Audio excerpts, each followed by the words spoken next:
Hello my dear competitive aspirants, welcome to Telangana BC Study Circles. This is Ramakrishna sir.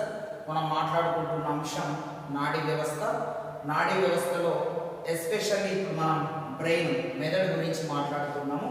మెదడు అనేది central nervous సిస్టంలో ఒక ప్రధానమైనటువంటి నిర్మాణము. యాక్చువల్గా మెదడు స్టడీ ఆఫ్ బ్రెయిన్, ఈ మెదడు గురించి అధ్యయనం చేయడాన్ని ఫ్రెనాలజీ అని పిలుస్తున్నాము. మెదడు గురించి అధ్యయనం చేయడాన్ని ఏమని పిలుస్తున్నాము? ఫ్రెనాలజీ అని పిలుస్తున్నాము. మానవ మెదడు బరువు వచ్చేసి 1350 to 1400 గ్రామ్స్. చిన్న పిల్లల్లో మెదడు బరువు 370 to 400 grams. The largest brain in the world blue వేల్, నీలి తిమింగలము, దాని మెదడు బరువు 4 kg ఉంటుంది. సో ఇలాంటి మెదడు ఉపరితలం పైన ఉన్న నిర్మాణాన్ని గైరి అని, మెదడు లోపల గాడి లాంటి నిర్మాణాన్ని సల్సి అని పిలవడం జరుగుతుంది.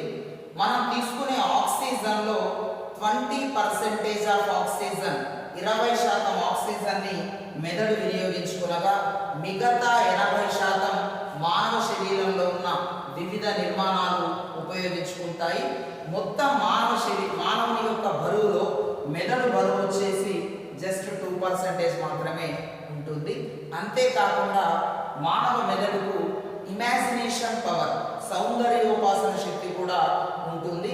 ఇలాంటి మెదడుకు సంబంధించి 3 రకాలైనటువంటి నిర్మాణాలను, దేన్ని మెదడును మరియు వెన్నుముకను కలుపుతూ 3 నిర్మాణాలు ఉంటవి. ఆ 3 నిర్మాణాలను మనం మెనింజస్ అని పిలవడం జరుగుతుంది.